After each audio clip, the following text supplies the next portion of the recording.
तो जनाब आजकल दुनिया में ऑनलाइन बैंकिंग आम सी बात हो गई है। तो सेफ बॉक्स और सेफ डिपॉजिट बॉक्स का इस्तेमाल करना थोड़ा ओल्ड स्कूल जैसा जरूर लग सकता है, लेकिन असल में आज के ज़माने में भी 25 मिलियन से ज़्यादा सेफ डिपॉजिट बॉक्स सिर्फ यूनाइटेड स्टेट्स अमेरिका में किराए पर लगे हुए हैं। और इसी तरह के बहुत सारे टाइटली लॉक्ड महंगे बॉक्स के अंदर दुनिया के बहुत सारे राज भी छुपे हुए हैं। तो लाखों डॉलर से भरे हुए बड़े बड़े डिब्बों से लेकर डरावनी चीज़ों तक, और यहाँ तक कि आइंस्टीन की बड़ी बड़ी आईबॉल्स भी देखने को मिलेंगी। क्योंकि आज मैं आपको ऐसे राज बताने जा रहा हूँ जो कि सेफ बॉक्स और सेफ डिपॉजिट बॉक्स को अनलॉक करने के बाद सामने आई हैं। अनबॉक्सिंग का इतिहास। सेफ डिपॉजिट बॉक्सेस या बड़े बड़े मजबूत कंटेनर आमतौर पर बैंक वॉल्ट्स में रखे जाते हैं, जिनका इस्तेमाल किसी पर्सनल चीज को संभालने के लिए लगभग 1860 से किया जाने लगा था। तो इसमें हैरानी की कोई बात नहीं है कि ऐतिहासिक राज तब सामने आई जब इन्हें खोला गया। तो 2021 की शुरुआती दिनों में टिकटॉक यूजर बिली होल्ट और उनके साथी सीन को एक पुराना सेफ डिपॉजिट बॉक्स यूनिट मिला, जो बंद हो रहे एक पुराने बैंक की नीलामी में बिक्री के लिए रखा गया था। तो क्योंकि हर देश का कानून अलग अलग होता है, तो इन पुराने सेफ्टी बॉक्सेस की नीलामी करने के लिए rules and regulations her states में अलग अलग होते हैं। हालांकि आमतौर पर सभी बैंक्स को इन सेफ्टी बॉक्स का एक लॉन्ग और टर्नओवर अपनी स्टेट के सामने रखना होता है। पर मेरे को ऐसा लगता है कि ये वाला डिब्बा ना इन लोगों के दिमाग से फिसल गया था, और ये तब मिला जब इस पुरानी इमारत की साफ सफाई चल रही थी। हालांकि इन जनाब ने इस बॉक्स को सिर्फ एक कॉफी टेबल के रूप में इस्तेमाल किया, लेकिन उन्हें इस बात की खबर नहीं थी कि वे टेबल के साथ साथ खजाने का भी एक संदूक था। इस यूनिट में 30 सेफ डिपॉजिट बॉक्स थे और ये पूरा बॉक्स लगभग 1920 के दशक से बंद पड़ा था, और इसके अंदर अभी भी संपत्ति मौजूद थी। तो सबसे अच्छी बात यह है कि बैंक ने बिली और सीन को हर एक बॉक्स की चाबियां भी दे दी।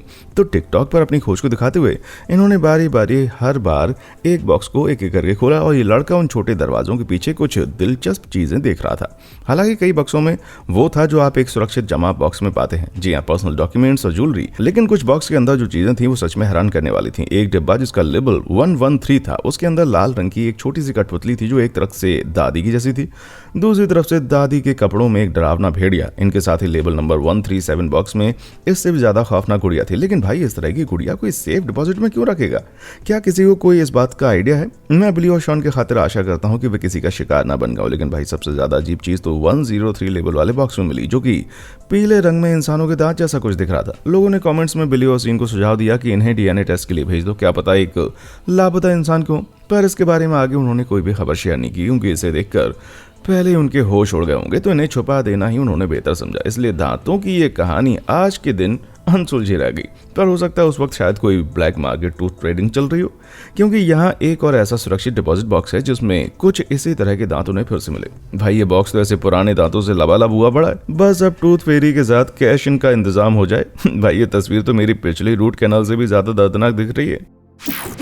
अनक्लेम्ड प्रॉपर्टी का राज। तो यूएस की हर एक स्टेट में एक कानून लागू किया गया है जिसे अनक्लेम्ड प्रॉपर्टी लॉ के रूप में जाना जाता है, जिसको देखते हुए यहाँ के बैंक छोड़े हुए डिपॉजिट बॉक्स की संपत्ति को स्टेट के हवाले कर देते हैं। ऐसे मामले में ज्यादातर तब आते हैं जब बैंक में रखी गई संपत्ति का मालिक वक्त पर अपने डिपॉजिट बॉक्स का किराया नहीं भर पाता, जो साल में एक बार भरना पड़ता है, या जब भुगतान करने के लिए बैंक से भेजे गए नोटिस का कोई जवाब नहीं देता। और जब किसी बॉक्स को इनएक्टिव घोषित कर दिया जाता है तो इसे स्टेट के अनक्लेम्ड प्रॉपर्टी को भेज दिया जाता है, जो इसे खोलते हैं। ये लावारिस संपत्ति डिवीजन असल में ट्रिंकेट का एक महंगा खजाना होता है, लेकिन देखा गया है कि कभी कभी इन बॉक्सेस में अजीब चीजें निकलती हैं। हाल ही में कोलोराडो के कार्यालय में एक बहुत ही बड़ी अनक्लेम्ड प्रॉपर्टी के ऊपर से पर्दा हटाया गया, जिसमें चांदी के मोटे टुकड़ों के साथ साथ हीरे, मोती और एक बहुत ही प्यारी टिफनी नेकलेस मिला, जिसकी कीमत लगभग $1.5 लाख है। तो कोलोराडो में इस नेकलेस के साथ जो चीजें इससे छोड़े हुए पुराने गुप्त डिपॉजिट बॉक्स में मिली, उन सबको भी टैग किया गया है और स्टेट की कैपिटल बिल्डिंग के अंदर एक mega secure walk in vault के अंदर स्टोर किया गया है। ये यहाँ तब तक रहेंगी जब तक कि संपत्ति का असली मालिक सामने आकर ये दावा नहीं करता कि वे प्रॉपर्टी असल में उसकी है।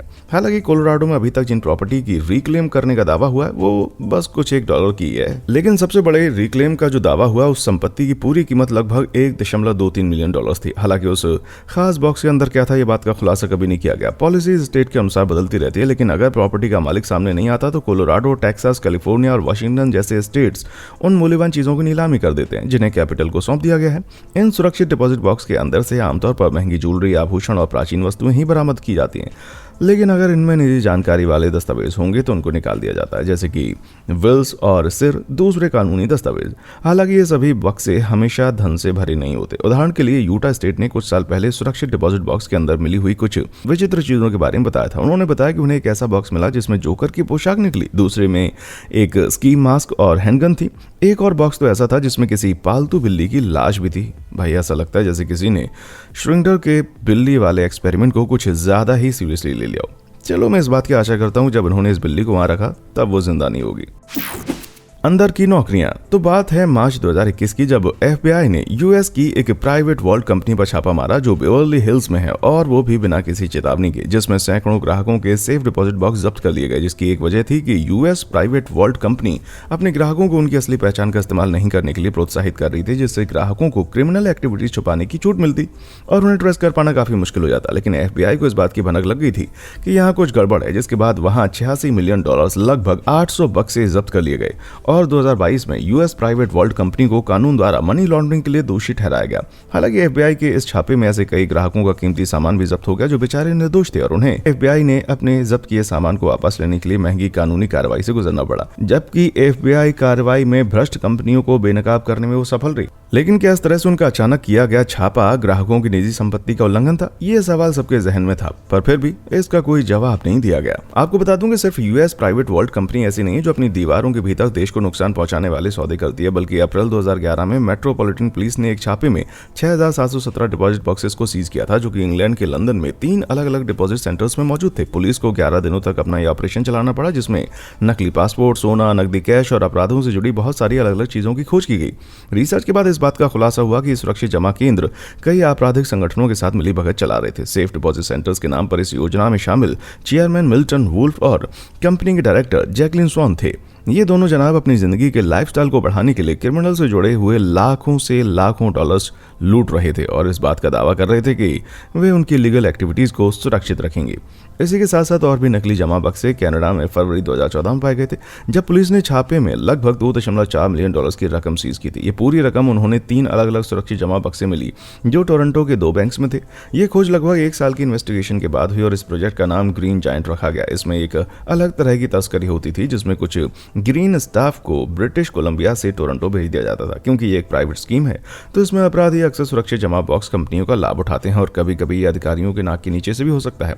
कई सालों से एक लोकल सरकारी अधिकारी जॉन जॉर्ज जूनियर ने मैसाचुसेट्स का एक बहुत ही अच्छा और ईमानदार नागरिक उसको माना जाता था। लेकिन जब एक इंक्वायरी की जिसमें जॉन जॉर्ज के फाइनेंस की जांच हुई, साल 2015 में जांचकर्ताओं को इस जनाब के नाम पर आंखें मूंद लेने वाली $2.5 मिलियन की संपत्ति मिली। रोलेक्स की घड़ियां और ज्वेलरी जैसी कई चीजें उसके सेफ डिपॉजिट में मिली, जो कि फेयर हेवन के न्यू बेफोर्ड शहर मैसाचुसेट्स में स्थापित था। और आपको बता दूं कि इन सामानों को सिर्फ वहां इसलिए रखा गया था ताकि सुरक्षित रहे, बल्कि उन्हें इस वजह से वहां छुपाया गया था क्योंकि उन्हें टैक्स पेयर्स के पैसे से खरीदा गया था। जी हाँ जनाब, जुलाई 2015 में जॉन जॉर्ज जूनियर को सरकार द्वारा 70 महीने के लिए जेल की सजा सुनाई गई, जिसका जुर्म यह था कि उसने सैकड़ों हजारों डॉलर का गबन tax payers funded transport company के साथ किया था। और मुझे भी लगता है कि वे इस सजा का हकदार पूरी तरह से थे। रहस्यमयी बॉक्स। बात है अगस्त 2015 की, जब एक कहानी सोशल मीडिया पर फैलने लगी कि एक फीनिक्स कपल के बारे में थी ये, जिन्होंने अपने घर की मरम्मत करने के दौरान एक चमत्कारी चीज की खोज की। सालों से यहाँ रहने के कारण घर के अंदर बहुत सारा कबाड़ जमा हो गया था और सफाई करते करते जब वे एक पुरानी दवा कैबिनेट के पास पहुंचे तो एडी और एनजी को इसके अंदर कागज की एक पर्ची मिली। भाई ये कागज किसी तरह के ताले का कॉम्बिनेशन है, पर इस तरह की कोई भी चीज उन्हें नहीं मिली जिसको वो अनलॉक कर सकें। लेकिन फिर भी उन्होंने कागज को संभाल के रखा। खैर एडी और एनजी ने मरम्मत करना जारी रखा और जब वे रसोई की पुरानी टाइल्स को उखाड़ रहे थे तो उन्हें फर्श में एक तिजोरी मिली। कागज की पर्ची पर लिखे हुए कोड को देखते हुए वे इसके कॉम्बिनेशन को जोड़ने की कोशिश में लग गए और कुछ देर के प्रयास के बाद आखिर वो खुल गया। तो अंदर झांकने के बाद सबसे पहली चीज जो एडी और एनजी के हाथ लगी वो नोटों के कई सारे $100 के गड़े नोट थे। सारे पैसों गिनने के बाद ये रकम लगभग $51,080 निकली और ज्यादातर जो नोट थे वो पुराने $100 वाले थे जो कि 1969 के थे। बिलों के साथ यहाँ एक जेम्स सी पेपर बोरबॉन की एक सील बोतल थी जो कि 1960 की थी, जिसकी कीमत लगभग $350 थी। हालांकि ये नकदी पैसा और बॉर्बन उनके लिए एक बहुत ही कीमती उपहार था, पर तिजोरी में मौजूद बाकी चीजें उससे भी ज्यादा रहस्यमय थी। इस तिजोरी में उन्हें एक अ गाइड ऑफ परप्लेक्स नाम की किताब मिली जो कि E.F. शूमाकर द्वारा लिखी गई थी और 1977 में पब्लिश हुई थी। इसके पहले पेज पर एक पुरानी तस्वीर थी जिसके पीछे एक अजीब नोट था जिसमें लिखा था, एलन मेरे पास एक किताब है जिसे आपको पढ़ना चाहिए। मैंने कुछ लाइंस को अंडरलाइन किया है, आपका दोस्त विंसेंट। किताब में अंडरलाइन की गई चीज़ों में कुछ मैप्स थे और चीज़ों को खोजने की बातें थी। इन मैप्स में से एक मैप एरिजोना का था जिसमें लेटर एक्स से मेसा शहर को मार्क किया गया था। इस किताब के 11वें पेज पर कुछ पुरानी तस्वीरें दिखाई दी जिनके ऊपर एक सेंटेंस लिखा हुआ था, इसके परिणाम बहुत फायदेमंद है। और तस्वीर के पिछले हिस्से पर एक नोट लिखा हुआ था जहाँ एक पेड़ 3 हो जाता है। शायद ये लोकेशन किसी के छिपे हुए खजाने की होगी। ये कहानी बहुत समय तक ऑनलाइन मीडिया के आउटलेट्स पर घूमती रही, क्योंकि वेब पर मौजूद सारे यूजर इस रहस्य को सुलझाने के लिए हाथ पांव मार रहे थे। लेकिन इस पूरी बात में कुछ तो गड़बड़ जरूर थी मेरे भाई। तो एक वेबसाइट ने इस कहानी का राज खोलने की कोशिश की। द चाइव साल 2007 से धोखाधड़ी करने के लिए साल जाती रही, और निश्चित रूप से चाइव की कंपनी के फाउंडर जॉन रेजिक ने आखिरकार इस पूरी कहानी के पीछे की सच्चाई का खुलासा किया। उन्होंने बताया कि ये सब बस एक दिखावा था, और सच तो बस ये है कि ये पूरी की पूरी कहानी जो कि सुरक्षित तिजोरी में थी, वो बस एक मनगढ़ंत कहानी है जिसकी मदद से वे पूरे इंटरनेट को ट्रोल करने की कोशिश कर रहे थे। लेकिन निराश मत होना मेरे दोस्त, क्या पता खजानों से भरी एक बंद तिजोरी की चाबी कभी अचानक आपके हाथ में लग जाए। तब तक आप मेरी वीडियोस देखते रहिए। ओवरहेड कोर्ट, वो कहते हैं ना, जहां आपका दिल लगे वहीं आपका घर है। लेकिन इस क्लीवलैंड कपल की धड़कन एक सेकंड के लिए अपने ही घर में रुक गई जब उन्होंने रिनोवेशन प्रोजेक्ट के दौरान एक चीज की खोज अक्टूबर 2016 में की थी। तो जब अपने घर की मरम्मत करते करते वे धूल से ढकी हुई छत की सफाई करने लगे तो रेडिट यूजर ब्रानिका 12 ने वहां एक अजीब चीज नोटिस की। उसने देखा कि वहां एक अंधेरा कोना था जो कुछ छत के बीमों द्वारा ढका हुआ था, जिसके पीछे एक हरे रंग का बक्सा था। हालांकि इसे निकलने के बाद ब्रानिक ने नोट किया कि ये बॉक्स ज्यादा भारी नहीं है, लेकिन वो जानता था कि इसके अंदर कुछ तो है, पर सवाल था कि इसमें क्या हो सकता है। बॉक्स को बाहर निकालने के बाद ब्रानिक ने देखा कि बॉक्स कितने समय से वहां पर छुपा हुआ था। भाई ये बॉक्स धूल में पूरी तरह से सना हुआ था और गंदे पुराने धागे के एक मोटे टुकड़े से बंधा हुआ था। ब्रानिक अपने आप को ज्यादा देर तक नहीं रोक पाए और धीरे धीरे इसका ढक्कन उठा लिया। तो इन जनाब ने देखा कि यहाँ लच्छेदार कागज में लिपटे हुए कुछ पैकेजेस पड़े थे, और अब ब्रानिक को इस बात का पूरा विश्वास हुआ कि इस डब्बे में कोई फायदे की चीज है। उसने कागज को फाड़ते हुए देखा तो ब्रानिक को वो ही मिला जिसकी उसे आशा थी। जी हाँ, 20, 50 और $100 की गाड़ियों के ढेर, जो कि 1928 और 1934 के बीच के थे। तो अपनी इस खोज की खुशी को दिमाग में रखते हुए ब्रानिक फिर से बेसमेंट पर काम करने लगा। लेकिन जनाब को इस बात की खबर नहीं थी कि उनके घर में छिपे हुए सारे राज अभी नहीं खुले हैं। तो छत पर काम जारी रखते हुए ब्रानिक को अपनी आंखों पर विश्वास नहीं हुआ जब उसकी नजर एक और हरे बॉक्स पर पड़ी। पर अब जो डिब्बा उसे वहां पर मिला वो पहले वाले डब्बे की तुलना में लगभग 2 गुना भारी था। और जब ब्रानिक ने इस डिब्बे के छेद से झांकते हुए देखा तो उसे यह एहसास हुआ कि इस बार उसकी थाली में और भी ज्यादा स्वादिष्ट खाना परोसा जा रहा है। तो इस डिब्बे में भी पैसे थे, लेकिन पहले से बहुत ज्यादा। उनके पास ये जानने का कोई तरीका नहीं था कि आखिर ये किसने और क्यों छिपाया। पर यहाँ एक बड़ा सुराग था कि यह पैसा यहाँ कितने समय से छिपा है, क्योंकि पैसे को लपेटने के लिए क्लीवलैंड प्लेन डीलर अखबार के पन्नों का इस्तेमाल किया गया था। रविवार 25 मार्च 1951 का यह अखबार काफी पुराने जमाने का था, जिसको देखकर आप साफ साफ अनुमान लगा सकते हैं कि बॉक्स और इनके अंदर छिपा हुआ पैसा उनके घर में लगभग 65 सालों से था। तो एक करेंसी एक्सपर्ट द्वारा पुराने नोटों का मूल्यांकन करने के बाद इन लोगों ने यहाँ से मिले हुए रेयर नोटों को एक अच्छे दाम में बेच दिया, जिनमें से कुछ नोटों का दाम उनके मूल्य से लगभग 4 गुना था। और सभी नोटों को अच्छी कीमत में बेचने के बाद उन्हें कुल $45,000 की रकम मिली, जिससे इस कपल ने तेजी से अपने बैंक खाते में जमा कर दिया। भाई कुछ लोगों की किस्मत कितनी अच्छी होती है ना। मैंने अपने तहखाने में ढूंढने की कोशिश की, पर मुझे सिर्फ अपने भाई का बटरम ही मिला। एक असुरक्षित झगड़ा। वे कहते हैं कि जितना ज़्यादा आपको मिलता है उतना ही आपको खोना भी होगा। इसलिए जब मेगा अमीरों की बात आती है तो एक सुरक्षित जमा बॉक्स लेना और बेशकीमती चीज़ों को सुरक्षित रखना एक बुद्धिमानी भरा कदम है। लेकिन मैं आपको बता देना चाहता हूँ कि यह हमेशा इतना आसान नहीं होता है। तो अरबपति बिजनेसमैन मोहम्मद अल फयाद दुनिया के सबसे प्रसिद्ध भव्य डिपार्टमेंट स्टोर में से एक हैरोड्स के मालिक रहे हैं। वो भी लगभग 1985 से 2010 तक। पूरे लंदन में सबसे महंगे स्टोर के मालिक होना तो निश्चित रूप से फायदेमंद होगा, लेकिन दूसरे बिजनेसमैन की तरह मोहम्मद के भी कुछ दुश्मन थे, और वे कोई दूसरा नहीं बल्कि रोनाल्ड टिनी रोलैंड। उनके बीच इस दुश्मनी की शुरुआत साल 1985 में हुई, जब टिनी की कंपनी हैरोड्स का मालिक बनने की लड़ाई में मोहम्मद अल फयाद से हार गई। हालांकि बहुत सारे आरोप लगे कि मोहम्मद ने अपनी संपत्ति और अपने बैकग्राउंड के बारे में झूठ बोला था ताकि वे हैरोड्स स्टोर के ऊपर अपना कंट्रोल पा सकें। इसलिए टिनी ने मोहम्मद के खिलाफ वैधता और मानहानि का एक बड़ा युद्ध शुरू किया, पर यह सब हैरोड्स को हासिल करने का एक अच्छा प्रयास था। हालांकि शायद लगाए गए आरोपों में कुछ सच्चाई हो सकती है, लेकिन उनके बीच विवाद लगभग 10 साल तक चलता रहा, जब तक कि दिसंबर 1995 में चीजें नियंत्रण से बाहर नहीं हुई और बात सेफ डिपॉजिट बॉक्स के अंदर रखी हुई चीजों के ऊपर आ गई। ये मसला तब शुरू हुआ जब हैरोड्स के सिक्योरिटी डायरेक्टर रॉबर्ट लॉफ्ट्स ने मोहम्मद को टिनी की एक फुटेज दिखाई जहां वे हैरोड्स के सेफ डिपॉजिट बॉक्स वॉल्ट में जा रहे थे। टिनी ने यहां एक सेफ डिपॉजिट बॉक्स को 1960 में किराए पर लिया था। यह तब की बात है जब मोहम्मद हैरोड्स के मालिक भी नहीं थे, लेकिन ये देखते हुए कि दुश्मनी होने के बावजूद भी उसने हैरोड्स में एक सेफ डिपॉजिट बॉक्स रखा है, जिसकी वजह सिर्फ अरबपतियों के बारे में जानकारी रखनी थी। इस बात को देखते हुए मोहम्मद का खून उबल उठा। तो एक शाम की बात है जब हैरोड्स के डिपॉजिट बॉक्स मैनेजर को यह बताया गया कि वे रात के लिए अलार्म के प्रोसीजर को रहने दें और सारे सुरक्षा कैमरों को स्विच ऑफ कर दें। तो उस रात वहां जो भी हुआ उसकी जानकारी सिर्फ उन लोगों को थी जो उस वक्त वहां पर मौजूद थे। लेकिन हम लोग इतना जरूर जानते हैं कि इसके तुरंत बाद टिनी ने एक रिपोर्ट दर्ज करते हुए बताया कि हैरोड में उसके डिपॉजिट बॉक्स में रखी हुई चीजें चोरी हो गई हैं। चुराए हुए खजाने के साथ टिनी ने एमरल्ड्स, रूबीज और प्राचीन तिब्बती सिक्कों के लापता होने का दावा किया और उनका मानना था कि इसके पीछे मोहम्मद का हाथ है। टिनी ने साफ दावा किया कि उनका सामान मोहम्मद द्वारा फिरौती के लिए रखा जा रहा है ताकि उसे ब्लैकमेल करके ये बताए कि उसने सरकारी अधिकारियों को रिश्वत देकर ये कहा था कि तुम इस बात की जांच करो कि मोहम्मद ने हैरोल्ड को पाने के लिए झूठ बोला था या नहीं। लेकिन सुरक्षा कैमरों की किसी भी महत्वपूर्ण फुटेज के बिना ये साबित करने का कोई तरीका नहीं था कि उसका कोई भी सामान चोरी हो गया था, बजाय इसके कि वो खुद अपने मालिक द्वारा वहन से निकाला गया है। मामला अदालत में तय होने के कुछ महीने पहले ही टिनी का निधन जुलाई 1998 में हो गया, लेकिन उसकी पत्नी अभी भी बदला लेने की राह पर खड़ी हुई थी। तो नवंबर 1998 में मोहम्मद ने आखिर स्वीकार किया कि टिनी के सुरक्षित जमा बॉक्स को तोड़ दिया गया था, लेकिन इस बात से पूरी तरह इनकार किया कि वे भी इसमें शामिल थे और दावा किया कि उसे इस बात की जानकारी बाद में मिली। फिर भी उन्होंने $2.7 मिलियन की रकम टिनी की पत्नी को इस नुकसान के लिए दी। तो इसका मतलब वे दोषी नहीं थे। Safety in numbers. अकांसास देश एक शहर रीजन में एक रहस्यमयी 600 पाउंड का भारी भरकम दो दराज सुरक्षित कैबिनेट न जाने किसने वहां एक एडमिनिस्ट्रेशन ऑफिस के पीछे रखा था, जो कि बून काउंटी डिस्ट्रिक्ट कोर्ट के रूम के अंदर 52 साल पड़ा रहा। बात यह थी कि कोई जानता नहीं था कि पिछली बार इसे कब खोला गया और उसको यहाँ पर क्यों रखा।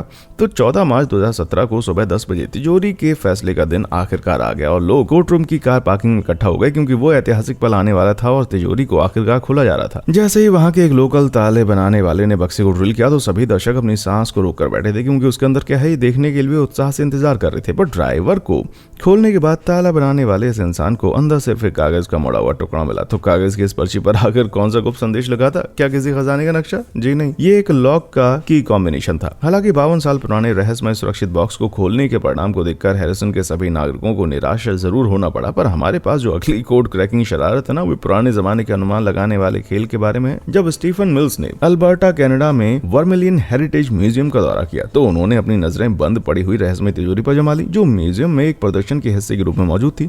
ये तिजोरी वहां के एक लोकल होटल की थी, जो कि करीबन 1970 के दशक से चल रहा था, पर कुछ वक्त के बाद तिजोरी म्यूजियम को दान के रूप में 1990 में दे दी गई। कोई नहीं जानता था कि इसे खोलने का कोड क्या है और इसके अंदर क्या है। म्यूजियम में आने वाले लोग कोड को क्रैक करने के लिए अपना हाथ जरूर आजमाते थे। हालांकि तिजोरी के डाल पर मौजूदा नंबर 0 और 60 के बीच थे, तो इसको खोलने के लिए 3 नंबर कोड का सही अनुमान लगाने के लिए चौंका देने वाली संभावना 2,16,000 में से थी। तो जब वक्त आया कि स्टीफन भी इस पर हाथ जमाए, तो ये अपने बच्चों को खुश करने के लिए एक छोटे से मजाक के रूप में शुरू हुआ। पर जब उसने अपने हिसाब से 20, 40 और 60 का सीक्वेंस अप्लाई किया तो स्टीफन, उसका परिवार और म्यूजियम में मौजूदा दूसरे लोगों की आंखें फटी की फटी रह गईं। तिजोरी का लॉक खुल गया था, लेकिन सवाल था कि 40 साल से बंद पड़े इस लॉक के अंदर आखिर रखा गया था। खैर, मैं आपको बता दूं कि इस मामले में चाहे तिजोरी के अंदर जो भी था, पर लोगों की अपेक्षा की तुलना में ये चीज कई ज्यादा मजेदार थी। जी हाँ, यही थे एक पुराना कर्मचारी की पे स्लिप, साथ ही सिगरेट और बर्गर के पैकेट के लिए एक रसीद। हालांकि यहाँ से निकली हुई ये चीज आपको इतनी रोमांचक नहीं लग सकती, लेकिन इस मामले में जो सबसे दिलचस्प रहस्य सामने आया भाई, वो है स्टीफन का कोड क्रैकिंग टैलेंट। खौफनाक क्रॉल स्पेस। तो बात है मई 2014 की, जब एक रेडिट यूजर जिसका उपनाम लंबरजैक है, इस जनाब ने कुछ ऐसी तस्वीरें शेयर की जिनमें चौंका देने वाली खोजों की एक पूरी गाथा डॉक्यूमेंट की गई थी। ये बात तब की है जब ये लकड़हारा अपने नए घर में जा रहा था, तो उसने वहां कुछ ऐसी चीज नोटिस की जिसके बारे में रियल्टर ने उसको नहीं बताया था। उसे नई खुदाई के तहखाने के कोने में एक बंद काला दरवाजा मिला। तहखाने के बंद दरवाजे को खोलते समय वो उसमें कामयाब रहा। उसकी मुलाकात क्रॉल स्पेस से हुई। जैसे ही लकड़हारे ने और अंदर प्रवेश किया, एक और चीज मिली और इससे भी ज्यादा रसमई थी वो। उसने देखा कि क्रॉल स्पेस की दीवारें, फर्श और छत साउंड प्रूफ बोर्ड से पूरी तरह ढकी हुई थी और इसके साथ साथ ही कई सारे बिजली के आउटलेट भी थे, जो क्रॉल स्पेस के अंदर थोड़ा अजीब जरूर लग रहा था। हालांकि सबसे अजीब चीज ये थी कि यहाँ एक काला सेफ बॉक्स था जिससे पूरे अंधेरे में रखा गया था। लंबरजैक ने इस बारे में ज्यादा नहीं बताया कि ये किस तरह से तिजोरी में घुसने में कामयाब रहा, लेकिन इसे खोलने के बाद बॉक्स के अंदर के ढक्कन पर लिखा था, ऐसा मत करो, जबकि ढक्कन पर इसे नहीं खोलने का चिन्ह थोड़ा अजीब जरूर था। पर लकड़हारी ने इसे करीब से देखा तो तिजोरी के ढक्कन पर उसे और संदेश मिले जो पहले से कहीं ज्यादा भयानक थे। ये बॉक्स पुराने कैसेट टेप से भरा हुआ था और हर पर एक नंबर का लेबल लगा था, पर इनमें से एक ऐसी कैसेट थी जिस पर नो नो नो लिखा था और टेप के साथ एक परेशान करने वाला नोट था जिस पर लिखा था, खुद को बचाओ। रेडिट पोस्ट में इस रहस्य में लंबरजैक ने कहा कि वे अभी इन टेप को नहीं देख पाएंगे क्योंकि उसे डर है कि न जाने इसके अंदर क्या होगा। पर इस कहानी के अंदर एक भयानक मोड़ तब आया जब इसका परिणाम बहुत ही अनसेटिस्फाइंग था। जब लंबरजैक और उसके द्वारा की गई ओरिजिनल पोस्ट के साथ रेडिट पूरी तरह से गायब हो गया। एक राइटर ने इसके बारे में लंबरजैक को मैसेज करने का दावा किया और रेडिट डिटेक्टिव सोल एंड सिक ने दावा किया कि लंबरजैक ने उसे बताया कि वहां एक लोकल शेरिफ ने उसे पोस्ट हटाने के लिए कहा क्योंकि यह पता चला था कि ये टेप किसी क्रिमिनल इन्वेस्टिगेशन ऑपरेशन का एक बहुत बड़ा हिस्सा था। पर इसके बारे में फिर कोई कभी अपडेट सामने नहीं आई। तो राइटर सिर्फ ये अनुमान लगा सकते हैं कि असल में लंबरजैक उन रहस्यमय टेपों का क्या हुआ होगा। बहुत साल बीत गए लेकिन कहानी के अंतिम मोड़ में एक रेडिट यूजर सामने आया और वो भी इसे लंबरजैक के नाम से जाना जाता था, जिसने एक कन्फेशन सबरेडिट पर दिसंबर 2021 में सबमिट किया, जिसका टाइटल था मैंने एक धोखा शुरू किया था जो थोड़ा वायरल हुआ फिर अजीब होगा। ये पोस्टर बता रहा था कि वही पुराने वाला लंबरजैक है जिसने ये बात कबूल की कि इस सारे मामले के पीछे का लक्ष्य था कि वे एक हॉरर फिल्म बनाने के लिए बस उसका प्रचार कर रहे थे, पर वो कभी बना नहीं पाए। तो ऐसा लग रहा है कि कहीं ना कहीं कहानी सुलझ गई थी। तभी कन्फेशन सब रेडिट मॉडरेटर्स ने बिना किसी एक्सप्लेनेशन के पोस्ट की और फिर से गायब कर दिया, जिससे इस खौफनाक क्रॉल स्पेस के रहस्य की कहानी में एक और नया चैप्टर जुड़ गया। आइंस्टीन की आंखें। तो जनाब, जब अल्बर्ट आइंस्टीन की मृत्यु 18 अप्रैल 1955 को हुई तो दुनिया ने एक सबसे महान दिमाग को खोज दिया, लेकिन मरने के बाद भी ऐसा लग रहा था कि आइंस्टीन के पास खोने के लिए कुछ चीजें हैं। न्यू जर्सी के प्रिंसटन अस्पताल में इस जीनियस की मौत के कुछ ही घंटों के बाद पैथोलॉजिस्ट डॉक्टर थॉमस हार्वे ने अपने काम के दौरान आइंस्टीन के शरीर पर एक अनऑथोराइज्ड ऑटोप्सी की।